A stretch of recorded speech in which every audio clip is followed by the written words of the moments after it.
am so much looking forward to your answer for this question. Oh, God. Why don't you like Dabo Swinney? I don't like Dabo in the same way that I had issues with Jimbo Fisher. I think Dabo Swinney is a very good football coach. I think Dabo Swinney is a good football coach for the environment of what the Clemson football program needed. That being said, I do not believe that Dabo is truly believes in who he is, the Dabo that he is selling. I have equated him before to a used car salesman. What do I have to do to get you with this Toyota Camry? What do I have to say to get you to buy this Honda Civic right now? I think Dabo does what he can to get the best players into Clemson. I think he cares about his players while they're at Clemson, while they're doing the job for him. While they are winning football games for him, they care about him. But I think, first of all, I think he's gone from Clemson the second the Alabama job opens. I think he's the next head coach of the Alabama Crimson Tide. I do firmly believe that. I just don't like his smug attitude. I don't like his demeanor. And I said the same thing about Jimbo, and I think Jimbo is being exposed that way now at Texas A&M. There's a lot of people starting to turn on him after seeing the way this season has played out and the way the offseason played out during his time at Texas A&M. He's just a very shady guy. I think shady is the best word for Dabo. I don't wish anything bad upon him. I don't think he's a horrible human being. I think there are other coaches that are much worse than him. I just think he's a very shady person. All right, not to focus the show on Dabo, because I could go on and on about this, because I would delve deeper into why you would think that, what he's done for you to get that vibe from him. Because I think he's one of the more authentic, genuine coaches in college football. Something I've noticed, and I will say this, and I'm going to delve into my personal life for a moment. As somebody who's gone through AA for over 22 months now, there's a lot of people who, when they start to go into, whether it's Alcoholics Anonymous, Narcotics Anonymous, Overeaters Anonymous, any of those organizations, the problem is when you have an addictive personality, you always have to be addicted to something. So in a lot of cases, people who go into Alcoholics Anonymous, for example, which I still attend meetings and still I've gone almost 23 months without a drink.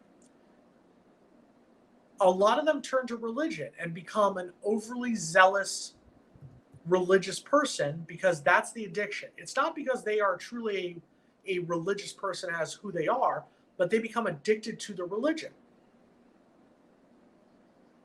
I always, and we've had our discussions on off screen before, people who are overly religious, as Dabo proclaims himself to be, and that's fine. I always tend to want to know what made that person that way. And I do believe there are people who are genuinely religious in that way, but there are some people, I believe, and in seeing it, who use religion for their own personal interest. That's where it comes into play with me. And I'm not just talking about Christianity. I'm talking about Judaism. I'm talking about Muslim. I'm saying with any religion. Anyone who uses religion towards their own advantage, I have an issue with. I tend to think in this day and age of America that it actually is a detriment to most people's popularity to be too religious or spiritual in a certain way. I would use an example of somebody like a Bobby Bowden. Bobby Bowden was spiritual till the day he died and was still loved and revered. I mean, I disagreed with him religiously. I disagreed with him politically. I still named a dog after him. So, I mean, but that's just Timothy. I'm a Jewish liberal Democrat who named a dog after a conservative Baptist Republican. So, that's what I would say on that one. And maybe it's just because I don't know Dabo personally, and maybe I would think differently if Dabo was the coach at Florida State or something like that. But just seeing him from the outside and hearing some of his conversations, hearing you coming out against players getting money as far as NIL deals while you're making over $8 million a year as a head coach, that's kind of the stuff with me that I have a little bit of an issue with.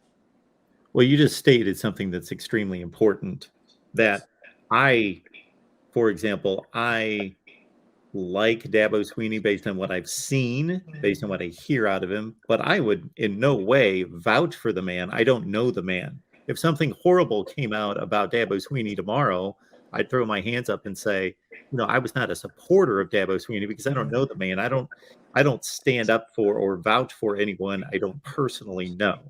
But I'm just stating all of that based on what I see and what I know of him. Mm-hmm.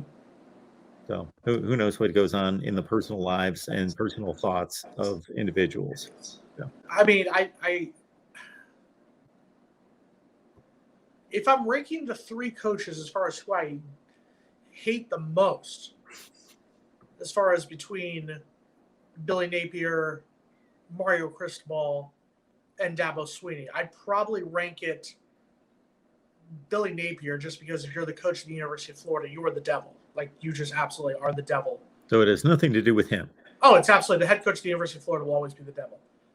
Then I'd probably go Dabo Swinney just because I believe he's shady, and Mario because I know Mario, and I think Mario is a good guy genuinely. He just has the one mistake of being a grad who happens to coach the University of Miami Hurricanes.